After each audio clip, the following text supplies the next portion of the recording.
Bien, yo lo que quería era, bueno, lo primero presentar, Innova Argon ha sido un experimento que ha hecho Argon, que lo que pretende de alguna manera es recoger información sobre distintos aspectos del empleo entre personas que puedan estar interesadas en dar su opinión. Como elemento novedoso, bueno, pues ha tenido sus historias. Entonces, yo quería empezar por ahí. Pues bueno, que comenten un poco los asistentes a esta mesa cuál es su opinión respecto a lo que ha sido el proyecto Innova Argon.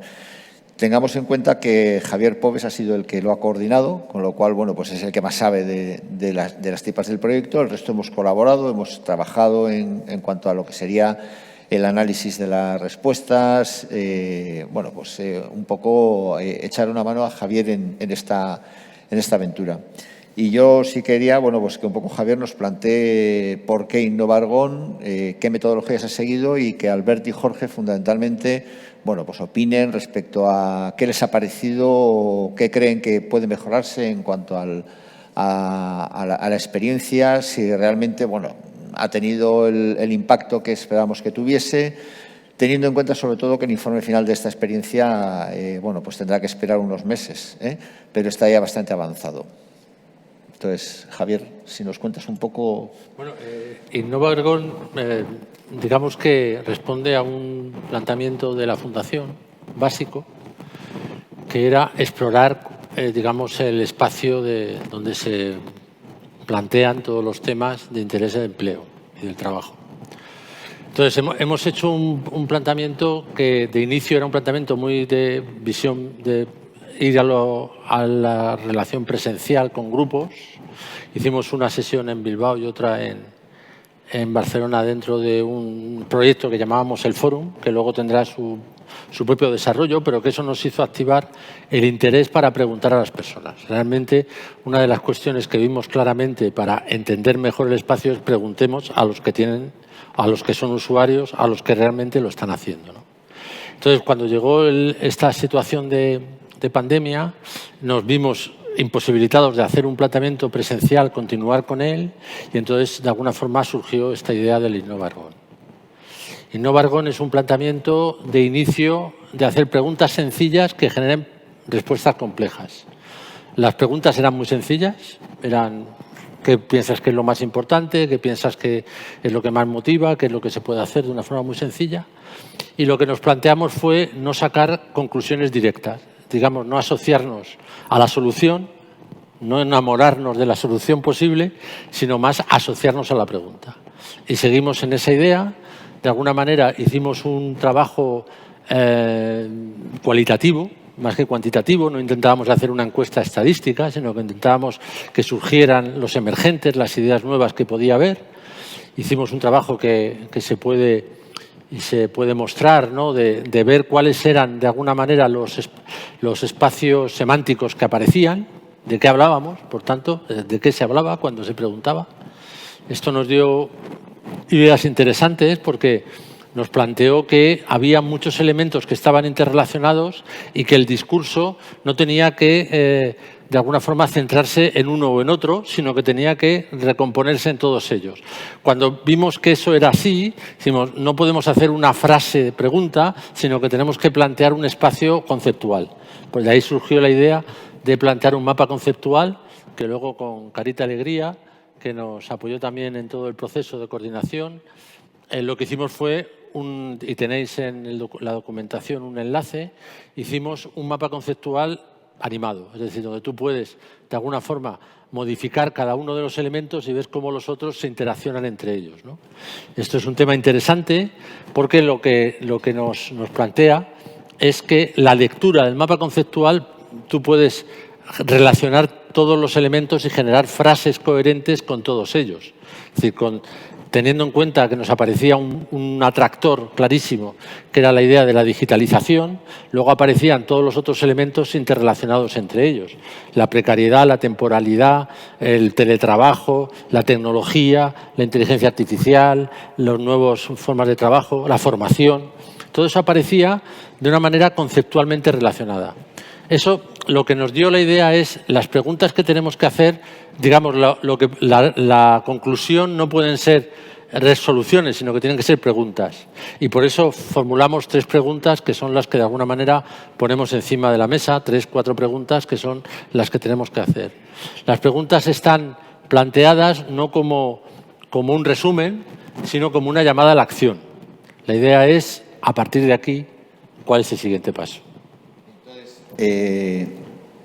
Ha sido un poco el proceso que hemos seguido en Innovargon, como contaba Javier, que por cierto he cometido un error imperdonable, no le he presentado. Javier Pobes es físico, trabaja como consultor, pues conoce todo esto del mundo del empleo y demás. Es, bajo mi punto de vista, un hombre bastante disruptivo.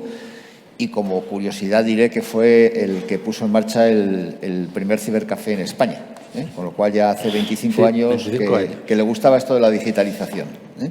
Vamos, que no viene de nuevo. Entonces, bueno, Javier nos ha explicado un poco, os dais cuenta de que como ha sido además el precursor del proceso, lo vive con pasión, es decir, nos lo ha contado con pasión. Entonces, bueno, ahora tanto Albert, que Albert es uno de los fundadores de la red Wishart, es una red a nivel europeo que, bueno, pues trabajan ahora fundamentalmente en temas de trabajos no convencionales, plataformas digitales, es decir, exploran un poco todo lo que es el mundo del empleo digital. Y luego está Jorge, que es quien está, digamos, al otro lado de la pantalla, el que está en virtual, que es de la Fundación Fundipe. Y, bueno, pues también lleva muchísimo tiempo trabajando en temas de personal y de recursos humanos, con lo cual son personas, digamos, que pueden tener una opinión de peso en cuanto a este proceso. A mí sí que me gustaría que tanto Albert como Jorge nos diesen un poco su opinión en cuanto a si esta iniciativa de Ergon, bueno, pues qué importancia puede tener, si puede tener realmente impacto en lo que sería el mundo del empleo, si las conclusiones que saquemos de ella pueden ser interesantes, si nos va a permitir trabajar. Lo que ha dicho Javier es importante. No hemos querido sacar tanto conclusiones, sino generar nuevas preguntas que nos lleven a la acción. Entonces, bueno, pues que nos contéis un poco vuestra opinión respecto a esta iniciativa de Ergon, ¿qué os ha parecido? Jorge. Buenas tardes de nuevo. Vamos a ver, yo creo que cualquier iniciativa está entroncada en una función con los objetivos fundacionales. Espera, Jorge, acércate un poquito más el micro porque te oímos mal. Te oímos... A ver, así. Vale. Así, es lo máximo que me puedo. Así bien, así perfecto. Gracias. Vale, genial. Hay que en una posición un poco esposo, pero lo importante es que me caiga, supongo. Bien, yo digo que os decía que cualquier iniciativa que esté entroncada bajo el paraguas de una fundación, en el estricto sentido de lo que una fundación es, y que tenga un enfoque más de preguntas que de respuestas, creo que es un enfoque adecuado, y por eso desde Fundipe y yo personalmente, al mismo que otros patronos que también están vinculados a esta iniciativa, creemos que es una gran iniciativa y creemos que es el camino, ¿no? Yo os diría que, contestando a tus preguntas, si es interesante y después si generar preguntas es lo adecuado, yo creo que desde que nos reunimos hace un año casi, pues han pasado muchas cosas, ¿no? Lo que es cierto es que nada ha sido especialmente nuevo. Es decir, lo que ha sucedido es que han irrumpido con fuerza algunas cuestiones de las que estábamos ya hablando o debatiendo, ¿no? Una de mis grandes preocupaciones siempre, y lo hemos comentado en las sesiones de grupo, es tener respuestas acertadas a preguntas equivocadas, porque eso es lo que más te aleja de la solución. Yo observo con cierta estupefacción, a raíz sobre todo de estos últimos 4 meses, casi 5, ¿no? De la erupción del coronavirus, de la COVID-19, cómo se han improvisado no solo medidas, sino debates que hacen lo contrario. No se hacen preguntas, sino que buscan solamente respuestas simples, o simplistas, diría yo, ¿no? De hecho, muchos de los análisis que luego supongo que entraréis en más profundidad, lo único que han hecho es cobrar muchísima importancia. De los 3 elementos que habíamos definido, que eran elementos claves, los impactos relevantes y las medidas a poner en marcha, pues hay una interconexión grandísima y muchos aparecen de tal manera que se repiten en los 3 ámbitos, casi el 50% aparecen en uno, en otro o en los 3, o en 2 o en 3. Lo cual quiere decir que ya esta simple pregunta nos debe hacer pensar en cómo son los grados de interrelación y qué preguntas podemos hacer para una conexión de carácter complejo sobre el futuro del empleo, ¿no? Aquí ya me habéis oído, no voy a insistir mucho más, pero para mí es importante definir el concepto empleo y el concepto trabajo como 2 conceptos similares, pero no idénticos. Y yo en esta primera intervención quizás me quedaría ahí, para escuchar a Albert y que vayamos, pues no sé, abordando algunos de los temas que están planteados y que Javier nos pueda también ilustrar e iluminar al respecto.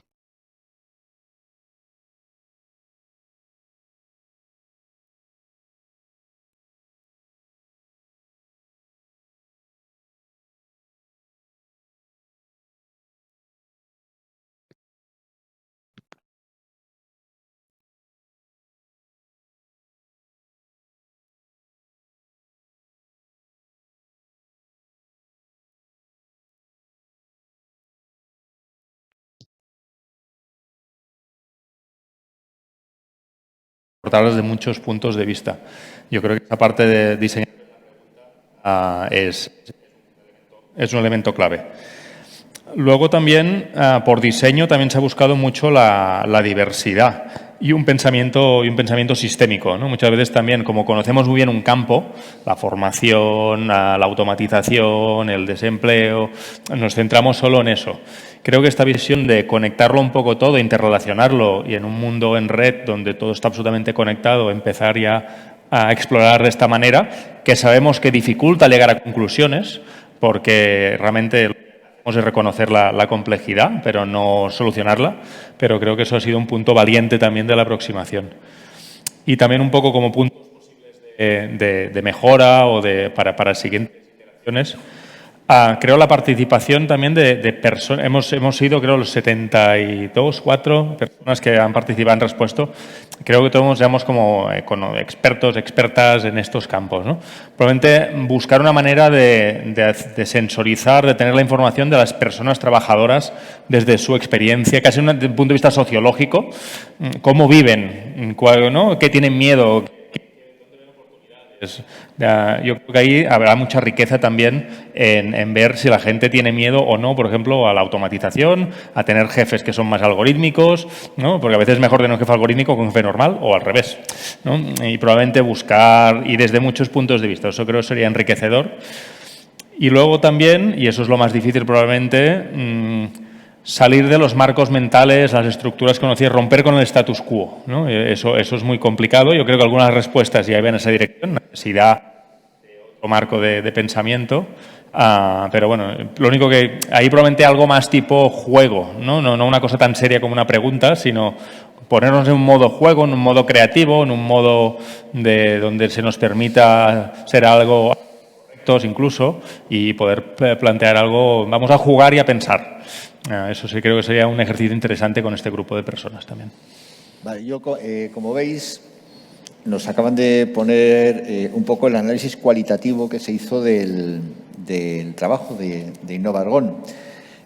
Como veis, el análisis cualitativo fundamentalmente son palabras. Son palabras que además, bueno, pues digamos que a mayor frecuencia de aparición de las palabras, mayor tamaño de las mismas. Pero si veis, es un poco lo que decía antes Javier, la digitalización, el trabajo, o sea, el teletrabajo, la flexibilidad, la tecnología, son palabras que aparecen muy a menudo. Es decir, algo nos indican que está cambiando, algo nos indican que se está moviendo. Evidentemente, todo eso en lo que es la parte del sector servicios y demás está claro que pensamos que va a tener un impacto importante, pero es que hay muchas otras cosas y, bueno, pues también aparecen por ahí temas como formación, temas como nuevos empleos, temas como las distintas jornadas, el mercado. Bueno, pues como veis está todo un poco como distribuido. Entonces, Javier igual ahora podría centrarnos un poquito en este análisis que se ha hecho, porque el resultado, como os hemos dicho antes, el resultado de este trabajo no han sido respuestas, sino que han sido nuevas preguntas.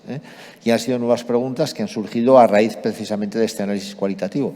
Entonces, si Javier nos puede contar un poco, bueno, pues cómo se ha llegado a esas preguntas, realmente qué es lo que nos ha motivado a acabar haciendo más preguntas en base a las preguntas iniciales.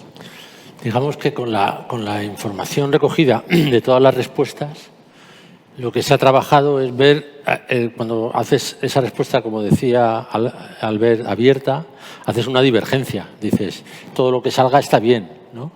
Luego tienes que hacer un proceso de convergencia. Entonces, el proceso de convergencia lo que se ha hecho ha sido recoger todos los elementos, digamos, más significativos que se han planteado. Luego, la representación de esos elementos es lo que estáis viendo. Estáis viendo, por un lado, una representación en modo de una nube de palabras y otra en un modelo de relaciones.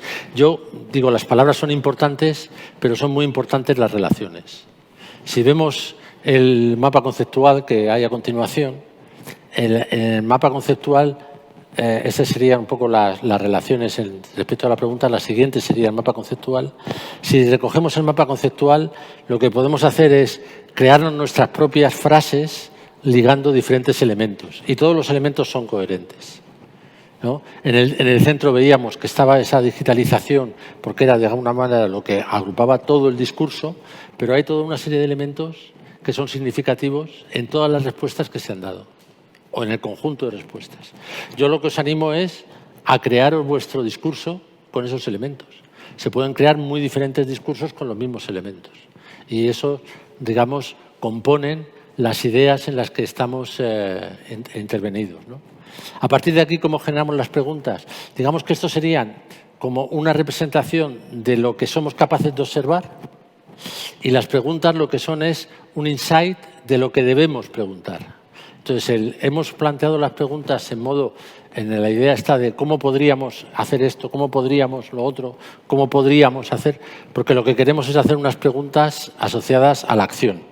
Digamos que el siguiente paso sería, sobre la base de que vemos que deberíamos hacer esto, luego cómo lo articulamos.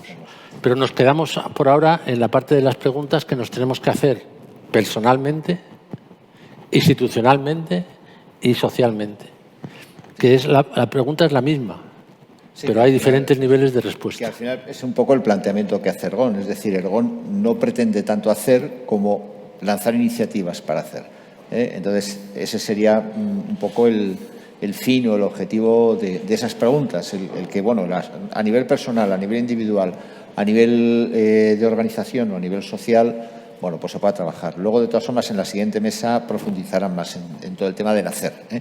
Y yo ahora, tanto a Albert como a Jorge, lo que les preguntaría es algo, bueno, ¿qué frases se os ocurren con este mapa conceptual? Porque lo que está diciendo Javier es, bueno, tenemos un mapa conceptual y ahora cada uno se fabrica sus frases, cada uno se fabrica sus ideas. ¿Qué os sugiere este mapa conceptual? Yo primero, al venir del mundo digital, pues me hace mucha ilusión, entre comillas, ¿no?, de que el digital acabe en el centro y que realmente es el catalizador, y lo hemos visto estos meses, ¿no?, como la digitalización ha sido un examen, la pandemia ha sido un examen de digital para las empresas de sociedad y nos ha pillado más o menos preparados, ¿no? Y es normal que en este análisis el digital salga en el medio. Otra cosa que me pareció muy interesante de este análisis es esta doble naturaleza de lo digital. Y de hecho había un concepto de un filósofo francés. Además, cuando estábamos haciendo todo esto, estaba leyendo una cosa de un filósofo francés que hablaba del farmacón, que es un dispositivo que es veneno y antídoto a la vez, ¿no? Por tanto, es quien te crea el problema y a la vez es la mejor herramienta que tienes para resolverlo, ¿no? Y creo que se ha visto en el análisis y en el análisis de las palabras y todo el proceso, como el digital tiene esta doble naturaleza de causante de problemas y a la vez ser la mejor herramienta para poder... Si no os importa, ponéis 2 diapositivas anteriores, para que se vea lo que está diciendo Alberto. Digo, porque creo que es importante una antes. La de la tabla. Una que había una tabla, esta, eso es.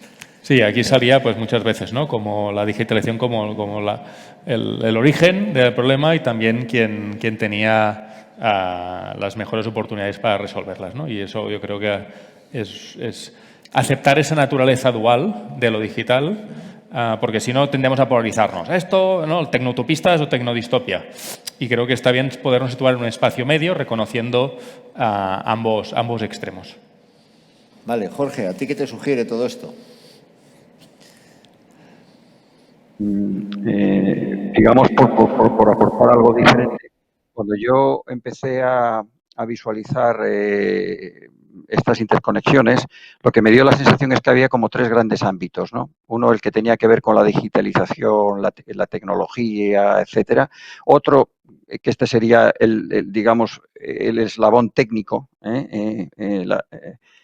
Había para mí un eslabón que yo llamo el objetivo, que son los aspectos que de entrada no son ni positivos ni negativos, sino que simplemente están ahí como referentes: teletrabajo, mercado de trabajo, persona, flexibilidad incluso. Y hay otros que yo diría que son los, como dicen, los negativos o cuestionables, ¿no? Que son aquellos que tienen un cierto sesgo negativo, como puede ser el riesgo, la precariedad, el aspecto social, incluso el RMU, que aparece por ahí, la mínima universal.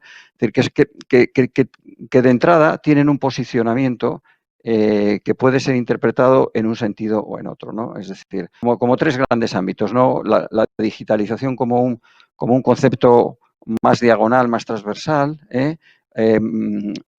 conceptos, digamos, que afectan sin ningún tipo de sesgo subjetivo o de impacto a priori ni negativo ni positivo, simplemente influyen, depende cómo los gestiones. Y otro que tiene que ver, yo creo, con una conceptualización del trabajo, no tanto del empleo, con un carácter, digamos, un tanto peyorativo, es decir, de riesgo, de miedo, de preocupación, que, bueno, cada vez que surge un elemento disruptivo, pues parece que aumenta en sí, ¿no? Y por eso, claro, este análisis lo hemos hecho en unas circunstancias muy excepcionales y seguramente también tiene algún cierto sesgo subjetivo en cuanto a la conceptualización y a la percepción que sobre ello tenemos, ¿no? Es decir, por eso quería decir que a mí me parece interesante seguir preguntándonos, porque estamos en una situación que no es normal, que no podremos decir que a lo mejor va a ser normal, pero que de momento no la aceptamos como normal, y que creo que eso en algunos de los conceptos ha influido a la hora de que aparezcan o no, ¿no? Por eso es importante preguntarse si van a seguir, o sea, si de verdad son tan estructurales o no. Por poneros un ejemplo, ¿no? Si estamos asistiendo, porque aparece además en varios, el teletrabajo, ¿no? Ya es mejor ya no leer sobre el teletrabajo. O sea, ni los anteproyectos, ni las regulaciones, ni las opiniones, ¿no? Porque era una cuestión que seguía un camino, no sé si despacio o lento, eso cada uno tiene su propia opinión, pero que ha empezado a formar parte de una situación diaria en la que todo el mundo tiene una opinión, pero una opinión pues bastante condicionada, porque leí el otro día una encuesta que ha hecho otra fundación sobre cómo recibían las personas el teletrabajo y, claro, habían obviado una pregunta importante, y es que cada uno hablaba del teletrabajo no si tenía una experiencia previa al confinamiento y a la situación de la pandemia, sino realmente en la experiencia de empleado que estaba teniendo en estos meses en que la situación no era de una realidad de teletrabajo, era un trabajo remoto, virtual, obligatorio, en condiciones sociales de extremo confinamiento, que eso tiene bastante poco que ver con lo que se supone que es el teletrabajo, ¿no? Sin embargo, incluso la regulación, que no me la he leído con detalle, porque para qué, si no va a ser la que va a salir, esperemos, pues mantiene una regulación pensada básicamente en una situación coyuntural, que nada tiene que ver con las situaciones estructurales ni con el concepto y el contenido real de la relación laboral y del trabajo y del empleo, ¿no? Entonces, yo creo que eso, para mí, lo que me sugería eran esos tres ámbitos, que interconectados tienen una influencia, dependiendo de dónde los posiciones, en un sentido o en otro. Me has hecho casi la introducción de la última pregunta que os quería plantear, y la última pregunta que os quería plantear es ¿y ahora qué? Es decir, hemos hecho InnovaErgon, lo hemos probado, posiblemente acabemos teniendo un informe final, acabamos planteando unas preguntas y la pregunta es ¿y ahora qué? ¿Conviene mantener esta iniciativa? ¿Cómo podemos mejorarla? ¿Qué nos puede aportar? ¿En qué ámbito la podemos utilizar? Bueno, pues un poco... Recogiendo un poco lo que decía Albert antes, yo creo que hay que insistir en preguntar a la gente. Desde el punto de vista incluso de, que tú de metodología. Claro que hay que seguir trabajando en un hay proyecto. Que seguir trabajando y hay que seguir preguntando. Sobre todo hay que seguir preguntando, no haciendo discursos teóricos sobre lo que hay, sino seguir preguntando y cuestionando lo que uno va, de alguna forma, articulando. Yo creo que hay un elemento también muy importante y es reclasificarnos a nosotros mismos. Tenemos una clasificación previa, que ya la misma que teníamos hace 10 años, hace 20. Y los cambios han hecho que nos tengamos que reclasificar el espacio en el que estamos. Una de las conclusiones de lo que hemos podido ver y preguntar es que el espacio del empleo, del trabajo, es un espacio muy dinámico y muy complejo. Y que nadie está en una situación estática, sino que todo el mundo está evolucionando dentro de ese espacio.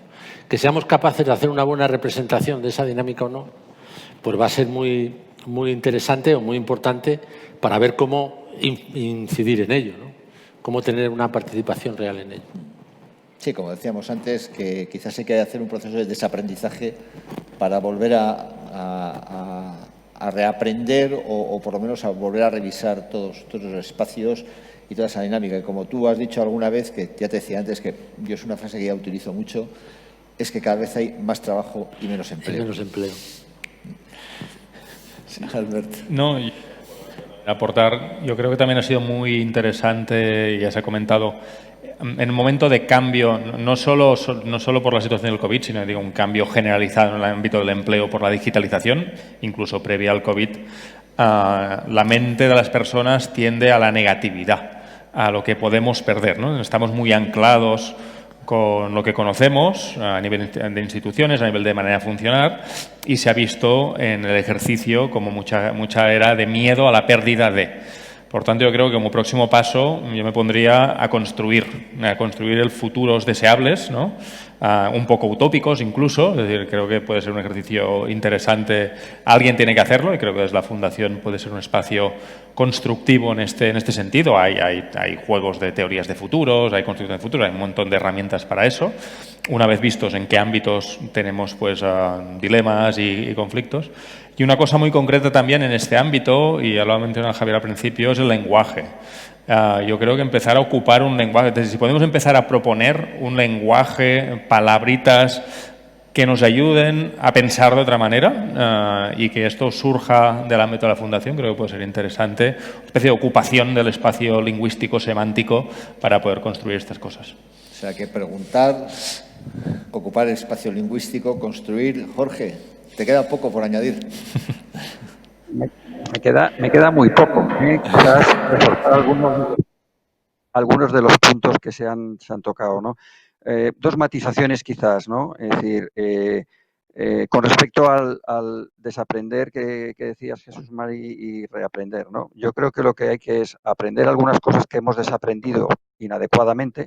Es decir, yo creo que hay que volver mucho a las fuentes del sentido del trabajo y de por qué existe el empleo y de cuáles son las razones y los propósitos y los fines últimos de realizar un trabajo, que creo que esa esencia se ha perdido en la sociedad moderna. Es decir, yo creo que recomponer ese espacio de entendimiento del trabajo y del empleo me parece fundamental, y eso significa reaprender aquello que hemos olvidado por pues por otra serie de razones que no hay tiempo para hablarlas ahora, y desaprender algunas malas prácticas que en la propia dinámica en la que nos hemos movido digamos, en el empleo moderno, han hecho que hayamos construido un modelo que genera, como decía Albert también, muchos miedos a perder algo, ¿no? Porque no hay un cierto sentido y una conexión de compromiso entre lo que haces, lo que trasciende, lo que no trasciende, el propósito, etcétera, etcétera, ¿no? Entonces yo creo que construir desde una posición sociológica, filosófica y reaprender creo que sería importante, porque las decisiones que vamos a tomar o que las soluciones que vamos a plantear son importantes, ¿no? Con respecto al tema de los escenarios y del futuro, no puedo estar más de acuerdo. Es decir, nosotros, por ejemplo, en Fundip hace ya casi 15 años montamos un think tank. He visto por ahí a Tomás Pereda, que participó, y nos hicimos una pregunta. ¿Cómo sería la gestión de personas en el 2020? Estamos en el 2020. Es interesante. El otro día estuve revisando aquellas conclusiones que sacamos, hicimos muchas preguntas, hicimos un grupo que trabajó más en lo proyectivo que en lo prospectivo, en lo inductivo más que en lo deductivo, lo comparamos con un conjunto de personas mucho más amplio, deductiva, y vimos las comparaciones y sacamos nuestros propios escenarios y conclusiones, no para buscar la solución, sino para plantearnos los escenarios de futuro, conectando un poco lo que decía Albert, ¿no?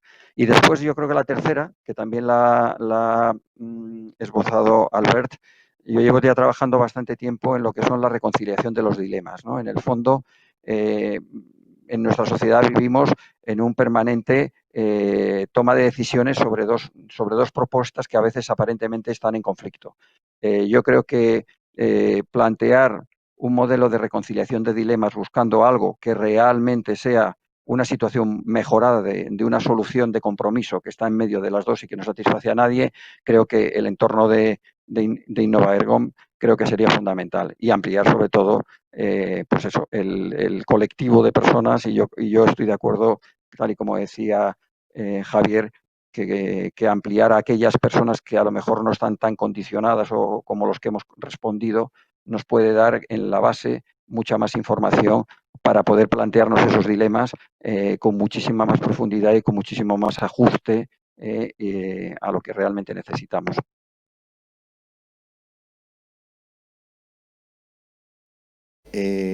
Nada, tal y como parece que estamos todos de acuerdo, habrá que seguir evolucionando en el proyecto, en InnovaErgo, habrá que seguir dándole forma, habrá que seguir buscando, bueno, pues nuevas formas de llegar a nuevas preguntas o nuevas conclusiones. Y bueno, pues la siguiente mesa va a trabajar precisamente sobre estas preguntas y ver qué conclusiones se pueden sacar, y sobre todo lo que decía antes Javier, que es y qué acciones vamos a llevar a cabo. Pues daros las gracias. Jorge, muchas gracias por estar ahí, por participar y por colaborar. Albert, muchas gracias. Y Javier, nada, ánimo, y te va a seguir tocando meter alguna horita.